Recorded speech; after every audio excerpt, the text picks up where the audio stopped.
Hello बच्चों, let's take a given question. The question says a bob of a simple pendulum takes 0.32 second to move from one extreme position to the other. We need to find first the time period of this pendulum, second the frequency. Answer in two decimal places we are interested in calculating. So यहाँ पे जो key concept we will be using is the concept of simple pendulum. So simple pendulum basically एक device है या फिर instrument we can say जिसको इस तरीके से हम दिखा सकते हैं। दैट इज एक स्ट्रिंग है जिसके ऊपर हमने एक हैवी ऑब्जेक्ट या फिर जिसको हम बॉब कहते हैं वो हमने टाई कर दिया, और इसको जब हम स्लाइटली डिस्प्लेस करते हैं from its main position, when we slightly displace it with a very small angle theta, तो यहाँ पे हम देख सकते हैं कि it will start to perform SHM. तो ये अपनी मेन पोजीशन के अबाउट एसएचएम परफॉर्म करना स्टार्ट कर देता है। ठीक है, तो अब यहाँ पे एसएचएम में वी नीड टू अंडरस्टैंड के we are having a term defined as time period. So time period basically क्या होता है? Time period is the time for complete oscillation. इसको हम टाइम पीरियड कहते हैं। जैसे फॉर एग्जांपल अगर पार्टिकल 1 से स्टार्ट हुआ, वो 2 तक गया, फिर वापस 1 पे आया, यानी कि इसको इस तरीके से बनाएंगे, 1 से 2 पे गया, फिर 2 से वापस 1 पे आया, तो ये एक 1 ऑसिलेशन कंप्लीट किया है इसमें। ठीक है ना? So this is what we defined as time period, और वी नो कि इसको हम डिनोट करते हैं टी से। सो टाइम पीरियड का ही रेसिप्रोकल क्या होता है? टाइम पीरियड का रेसिप्रोकल इज फ्रीक्वेंसी।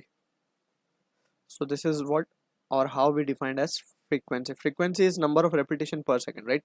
So इस तरीके से the basic understanding we need to have. अब यहाँ पे हम देख सकते हैं कि टाइम पीरियड हमें निकालना है पहले पार्ट में। सो हमें बोला गया a bob of simple pendulum takes 0.32 second to move from one extreme to another. ये एक एक्सट्रीम है, ये दूसरा एक्सट्रीम है, ये दो एक्सट्रीम पोजिशन है। तो एक से दूसरे पे जाने के लिए उसको कितना टाइम लगा? उसको लगा 0.32 सेकेंड।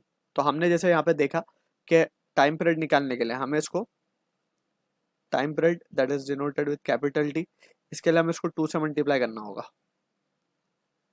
जब हम इसको 2 से मल्टीप्लाई करेंगे तो result will be 0.64 second.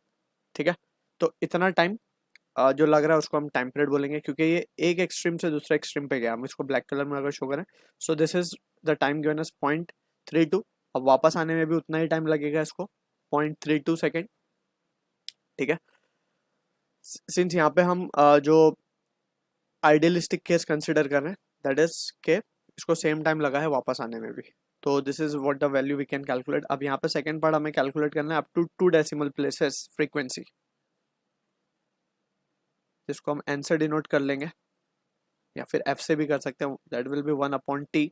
So 1/t that is 1 time period is 0.64। सो 0.64 को हम लिख सकते हैं 64/100। सो 100 ऊपर शिफ्ट हो जाएगा। So this value comes out to be up to 2 decimal place हमें लिखना है, तो इट विल बी 1.56। ठीक है, एंड इसके आगे 2 है basically. So 2 is less than 5। सो ये रिजल्ट हमें 1.56 तक ही राउंड ऑफ करना पड़ेगा। तो up to 2 decimal it will be 1.56। So I hope you understood the solution. All the best.